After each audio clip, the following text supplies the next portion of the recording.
please join me in welcoming back to the stage, Jonah Nigh. Yeah. I'm Jonah. I am now a comedian now that I have taken my blazer off.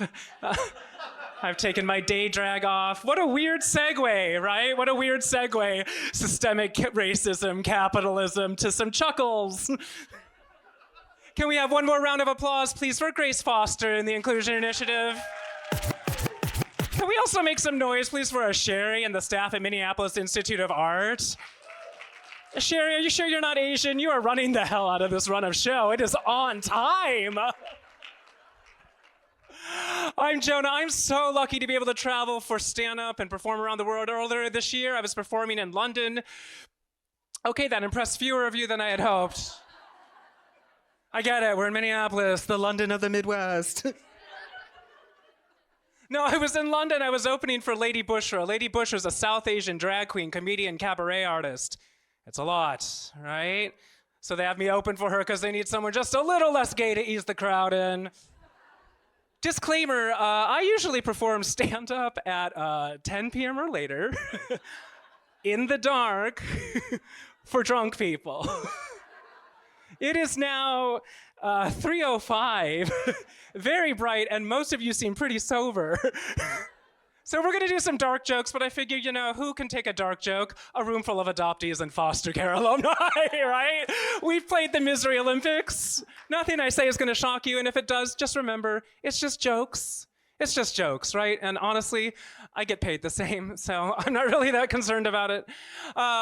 First impressions when you're Asian, very funny. Asians, make some noise. Pretty polite, as per usual.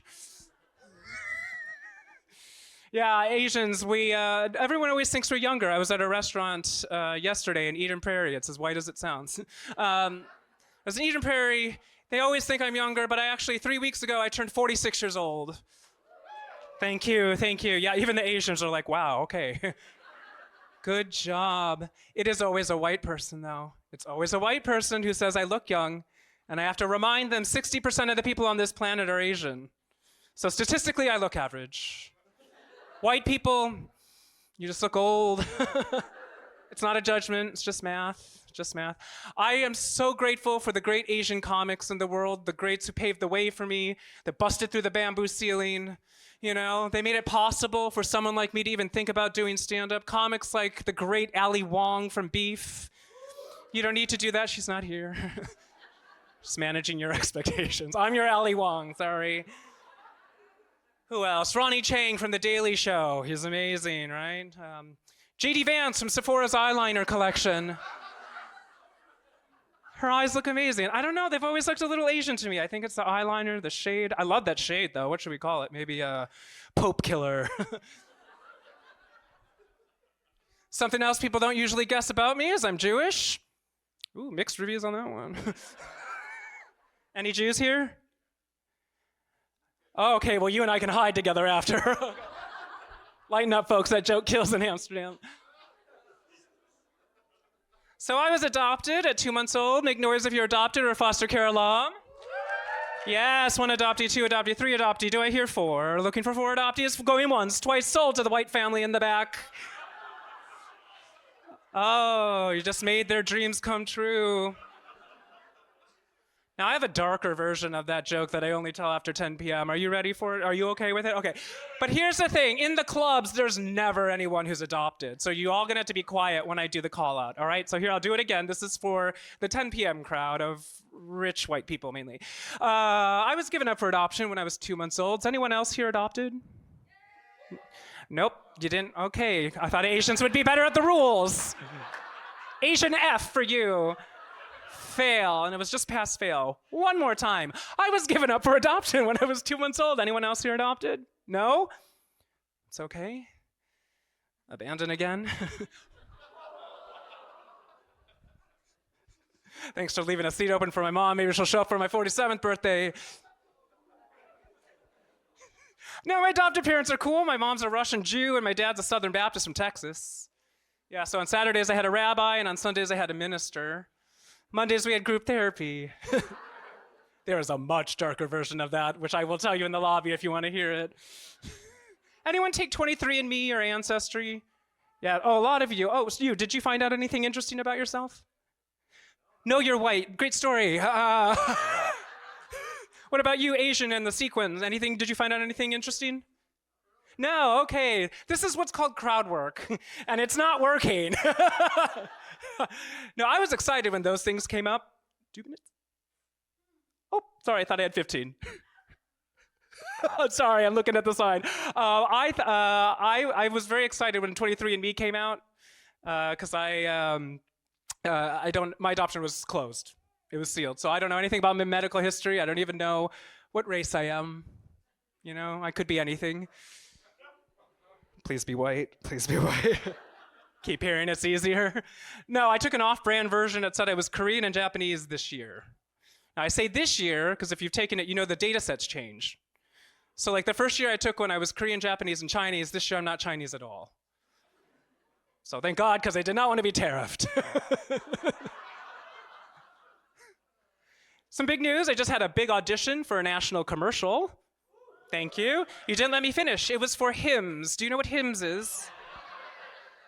Hims, if you don't know, Hims sells boxes of pills to men for balding and hair loss and other kinds of loss. I want to be very clear, it is an act of betrayal, not a confession.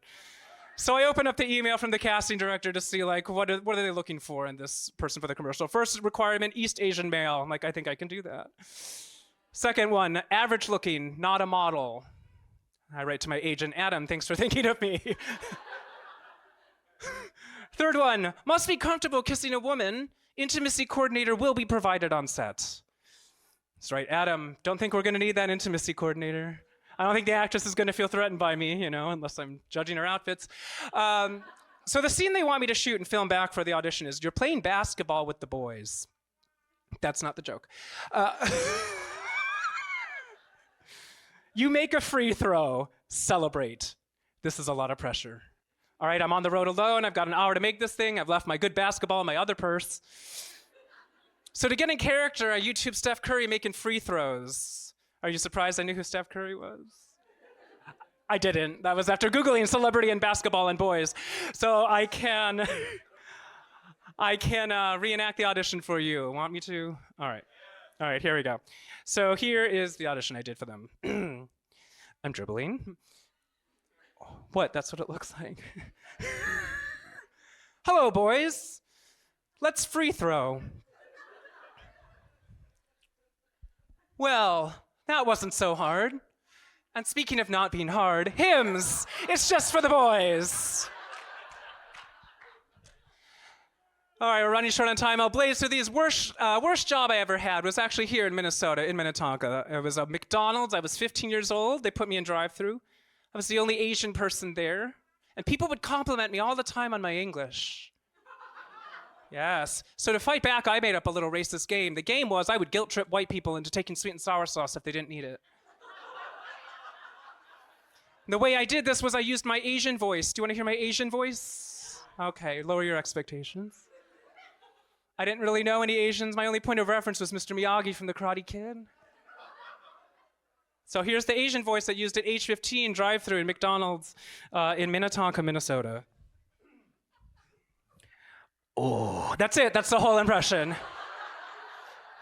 Geriatric 15-year-old handing out sweet and sour sauce to all the kids.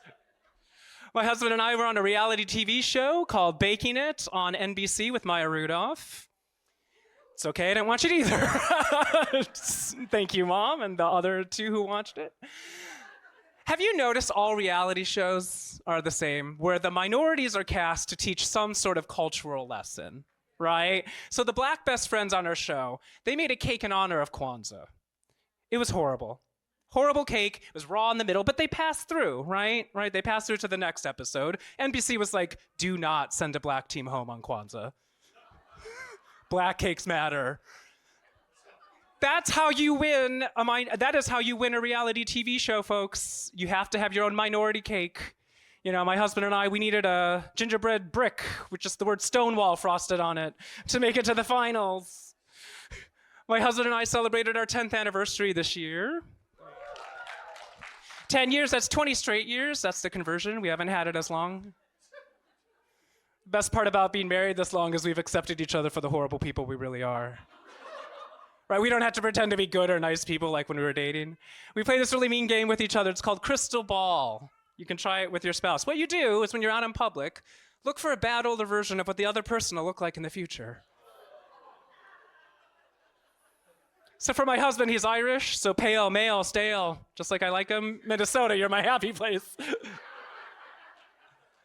For my husband, I'll look for some bald, heavyset white dude passed on in his vomit on St. Patrick's Day, and I'll be like, there's your crystal ball, Patrick. His name is Patrick, not you, yeah. That got confusing. For me, he'll look for an old Chinese woman with one tooth and 2 strands of hair. You know the type, standing in Chinatown handing out Shen Yun posters?